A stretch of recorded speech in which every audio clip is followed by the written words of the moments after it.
Juliette est à son balcon quand Roméo, tapi dans les bosquets, vient lui déclarer son amour. Faux! Bonjour à toutes et à tous et bienvenue sur la chaîne YouTube Ronan au théâtre. Aujourd'hui, on va parler d'un gros mytho de balcon qui a assez duré. Mais avant ça, si c'est la première fois que tu viens sur cette chaîne, eh bien n'oublie pas de t'abonner en cliquant sur un bouton qui ressemble à ça. Oui, il est là, tu le vois. Et n'oublie pas d'activer la petite cloche pour être notifié de chaque nouvelle vidéo. Et puis si tu aimes le concept, fais-le moi savoir en laissant un énorme pouce bleu sous cette vidéo. Des scènes d'amour à la verticale avec une meuf en haut et un mec en bas, on en connaît plein. Mais alors, plein. Dans Le Barbier de Séville, Rosine est à sa fenêtre quand Almaviva vient lui chanter une petite sérénade. Et c'est par cette même fenêtre qu'il la rejoindra un peu plus tard. Dans Cyrano de Bergerac, Roxane s'avance sur le balcon. Tiens, mais c'est mieux. Pour entendre les vers que lui déclame Christian. Ce nouveau-né, madame, est un petit Hercule. Enfin, Cyrano. Dans les contes aussi, Réponse est enfermée dans sa tour, sans porte, sans escalier, et le prince doit escalader avec sa chevelure pour la rejoindre. Mais la scène du balcon la plus célèbre de l'histoire, la plus populaire, la plus représentative du duo amoureux, le vers le plus connu du théâtre à travers le monde. Oh Roméo, pourquoi es-tu Roméo? Renie ton père et abdique ton nom. Juliette à son balcon. Sauf que... il n'y a pas de fucking balcon. Shakespeare n'a jamais parlé de balcon dans sa pièce. Il a écrit « Quelle lumière jaillit par cette fenêtre ?» Et vous savez pourquoi il n'a pas écrit balcon? Balcony? Parce que le mot n'existe pas. Voilà. On est en 1597 et selon l'Oxford English Dictionary, le mot balcony apparaît en 1618, 2 ans après la mort de Shakespeare. Ouais, mais ça dit que Juliette est accoudée à la rambarde. Oui, c'est vrai. Et même chez Arthur Brooke, qui a écrit l'histoire tragique de Roméus et Juliette en 1562, 30 ans avant le Roméo et Juliette de Shakespeare. Il écrit « In a window, on her leaning arm, her wavy head doth rest ». Pas prêt de faire du théâtre élisabétain, moi. En français, sur son bras, plié à la fenêtre, sa tête repose. Elle est sur le bord de la fenêtre, pas sur une rambarde de balcon. Alors oui, mais pourquoi il y a un balcon dans la maison de Juliette à Vérone?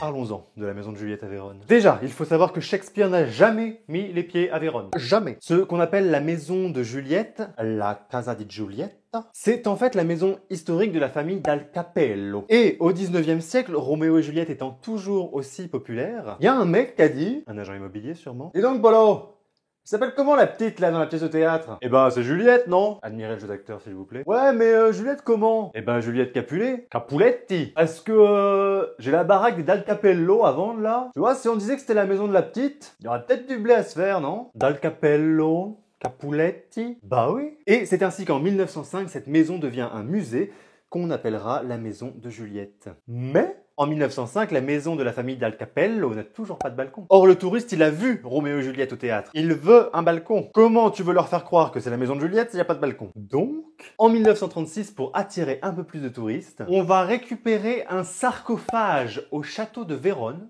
Un sarcophage, et on le colle sur la fenêtre de la chambre de Juliette, de la supposée chambre de Juliette. C'est quand même un comble que pour illustrer le moment où ils se déclarent leur amour, on utilise un sarcophage, sachant que quelques pages plus loin, ils y finiront dans le sarcophage.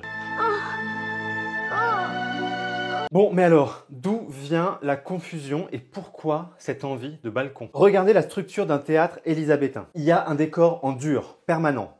On ne le bouge pas, on ne change pas la scéno, c'est fixe. Mais on peut rajouter des éléments de décoration pour signifier une forêt, la proue d'un bateau, des remparts, une montagne ou le balcon d'une maison bourgeoise. Parce que dans un décor pareil, où est-ce qu'on peut mettre Juliette pour respecter la hauteur, pour respecter l'escalade que va devoir faire Roméo et l'accoudage pour poser sa lourde tête fatiguée? Bah oui, là, au balcon, sur le balcon du théâtre, de la scéno. On peut donc supposer qu'après des décennies de représentation de cette pièce avec une Juliette au balcon, la confusion s'est installée dans l'imaginaire collectif. Et puis n'oubliez pas que pour ma génération, il n'y a qu'un seul balcon qui compte. À quelle étoile, à quel Dieu, je dois cet amour. Bonus! Une autre petite histoire de balcon. On peut souvent lire que le général de Gaulle a prononcé son célèbre discours « Paris outragé, Paris brisé, mais Paris libéré. Au balcon de l'hôtel de ville de Paris. Certains vous jureront même avoir vu une photo de Gaulle au balcon saluant la foule pendant le discours. C'est faux. C'est totalement faux pour la simple et bonne raison que l'hôtel de ville de Paris n'a aucun balcon qui donne sur l'extérieur. Aucun. Non, en fait, c'est dans le salon Jean-Paul Laurence que le général de Gaulle a fait son discours et ensuite a ouvert une fenêtre pour saluer la foule. Encore un balcon imaginaire pourtant bien ancré dans l'inconscient collectif. Voilà, c'est la fin de cette vidéo. Vous en savez maintenant un peu plus sur ce célèbre balcon. J'espère que cette vidéo vous a plu, j'espère que ce format vous plaît. N'hésitez pas à vous abonner en cliquant sur un bouton qui ressemble à ça et n'hésitez pas également à partager la vidéo. À très bientôt pour une nouvelle vidéo au théâtre.